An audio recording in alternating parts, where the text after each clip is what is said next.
Level काढायला पाहिजे की नाही? आणि तुम्हाला काय कळते मला माती भरले याच्यामध्ये माती भरले ते ना पहिला सुरूला आणि याच्यामध्ये खाली माती आहे सर माती भरले त्याच्या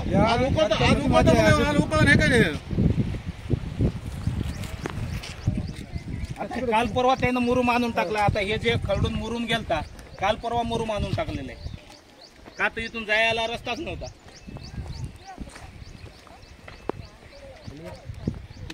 नमस्कार दादा, आपलं नाव सांगा. नमस्कार, मी माधव रामचंद्र पांचा, माजी उपसरपंच सरेगाव, तालुका मुदखेड.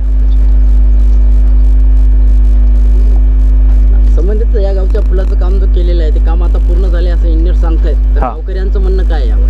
नाही, हे काम पुलाचं पूर्ण झालेलं नाही आणि या कामाच्या वेळेस काम करते वेळेस आम्ही बरेचदा इंजिनियरला आम्ही सांगितलं की काम अतिशय चुकीच्या पद्धतीनं होत आहे, काम बोगस होत आहे.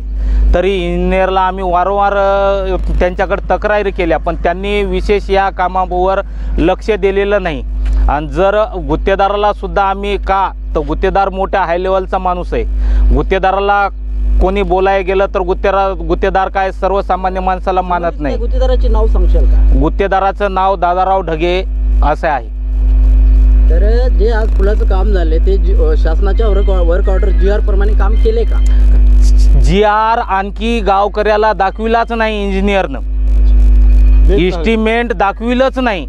फक्त कसं आहे काम चालू आहे. पण आता सध्याचं हे पूल कसा झालेला आहे, माणसाला येण्या जाण्यासाठी पूल झालेला आहे. पण हा पूल कसा आहे, नदीला पाणी जास्त येते म्हणून जे आमचे जे गावचे सरेगाववासियाचे जे शेतं जे आहेत एकतर्फी आहेत, पूर्वेकडे पश्चिमेला आहेत. खालच्या गावामध्ये पाणी येत गेलं म्हणून गावचं पुनर्वसन होऊन इकडं गाव आलेलं आहे. याच नदीचं पाणी खालच्या गावामध्ये जात गेले, त्या गावामध्ये पाणी शिरत गेलं म्हणून शासनानं पुनर्वसन केलं, गाव इकडे आलं. तरी पण नदीला आणखी पूर जास्त येते, पाणी जास्त येते. हा पूल केला कसं जाण्या येण्यासाठी, पण या पुलाला असं झालेलं आहे पूल मध्यभागी, पुलातून पाणी, पुलाच्या पलीकडल्या साईडनं पाणी, या पलीकडल्या साईडनं पाणी. पण या पुलाचा सध्या तर उपयोग काहीच नाही. आलेला पूर पूर्ण हे टाकलेला मुरुम तुम्ही सत्य पाहणी करा, हे मुरुम जे टाकलाय हे पूर्ण पाणी आलं की खरडून चाललाय. याचं कमीत कमीत इंजिनियरनी त्याचं लेवल काढून त्याचं हे करून पडदी त्याचे काय जे असतात किती मीटर म्हणजे 50 मीटर 75 मीटर काय 25 मीटर जे एस्टिमेटला असेल ती यांनी 5-5 मीटरच्या पडद्या काढल्यात ना. याच्यावर तुम्ही सोलिंग केलेले म्हणजे काय म्हणतात त्याला पिचिंग केलेली नाही, काही केलेलं. काल एक नुकतंच सोशल मीडियावर एक व्हिडिओ व्हायरल झाला होता इंजिनियर साहेबांचा आणि गावकऱ्यांच्या संदर्भात. हो ना, त्या विषयामध्ये इंजिनियर साहेबांनी म्हणले होते की आज मी मशीन आणू, JCB आणू, तर ते आज आलेत का गाव? साहेब आता तुम्हाला सांगतो आता 12 वाजलेले आहेत, सकाळी 9चा टाइम दिलता. कधीपासून वाट बघताय? आम्ही 4 महिने झालं वाट बघतो. असंच पावसाळा गेला आमचा. तर त्यांनी काल आम्हाला 6 वाजता त्यांनी उत्तर दिलं की आम्ही उद्या सकाळी 9 वाजेपर्यंत येतो, कामाला सुरुवात करतो.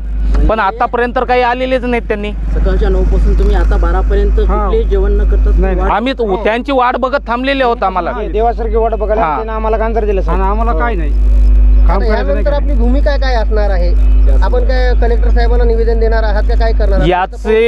याची जर दखल जर प्रशासनानं तर घ्यायलाच पाहिजे.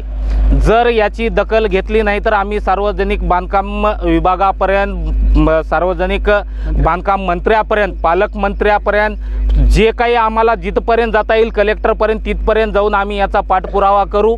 आणि संबंधित आणि या कामाला बोगसला जर कोणी जबाबदार असतील संबंधित इंजिनियर आणि जेही जबाबदार आहेत असं माझं मत आहे.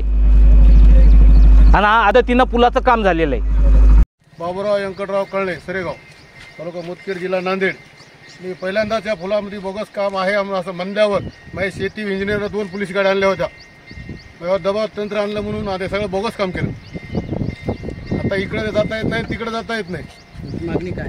आमची शासनाने मला दुरुस्ती करून द्यावं. हे रस्ते पारापर्यंत इकडं 50 फूट, इकडं 50 फूट रस्ते दुरुस्ती करून द्यावं. प्रेशर द्यायला इंजिनियर लोक आम्हाला, गुत्तेदार सुद्धा प्रेशर द्यायला. श्री संजय भोजराज कळणे, राहणार सरेगाव. माझं असं म्हणणं आहे की सदरील इंजिनियर साहेबांनी या कामामध्ये सततचे पूर्ण काम करावं आणि जेवढे ज्या एस्टिमेटमध्ये टाकलेले आहेत तेवढंच काम करावं. न इस्टिमेटमध्ये काम करताच आम्हाला काही बोलणं, तुला काय कळते, याला काय कळते, असं गावकऱ्यांना म्हणणं शोभा देत नाही ना. जर असं जर वागणूक असेल तर मग प्रशासन करेल तर करेल कारवाई यांच्यावर. तुमची प्रशासनाला मुख्य मागणी? आमची प्रशासनाला मुख्य मागणी आहे की सार्वजनिक बांधकाम मंत्री जे मागले बांधकाम मंत्री होते साहेब कामावर आमदार साहेब जे आमच्या भोकर विधानसभेचे जे आमदार साहेब आहेत आमचे, त्यांनी याच्यामध्ये लक्ष घालावं, खासदार साहेबांनी घालावं, प्रशासनाला दबाव आणावा की हे बोगस काम चालू आहे आमच्या इथं. आणि ते दिलीपराव ढगे आहेत ना, ते काही बी बोलणं, तुला असं करतो, मी असं हवा, मी तसं हवा, मी पैसे वाटतो. पैसे कोणाला वाटणार होती? पैशाचा खेळ लई दिवस जमत नाही म्हणून. बस आमचं काही म्हणणं नाही की प्रतिक्रिया आमची एवढीच आहे की आमच्या गावाला प्रशासनानं सोयी सुविधा द्यायला पाहिजे. सर्वप्रथम युवा राज्य चॅनलचा नाही चॅनलचं नाव घेऊ ना. साहेब जे काम केले एकदम निकृष्ट दर्जाचे केले. इथं जे आमचा प्रश्न आहे, आमच्या गावचं पुनर्वसन झाले, आमच्या गावच्या शेतीत पूर्व साईडला पुनर्वसन झाले, पश्चिम साईडला थोडं जरी इथं नदी लोटली तरी आमचा गुरा वस्त्राचा चाऱ्याचा प्रश्न आहे, दुधाचा प्रश्न आहे. आणि पूल एवढा 2 करोडचा बांधून आमच्या गावाला निकमी आहे.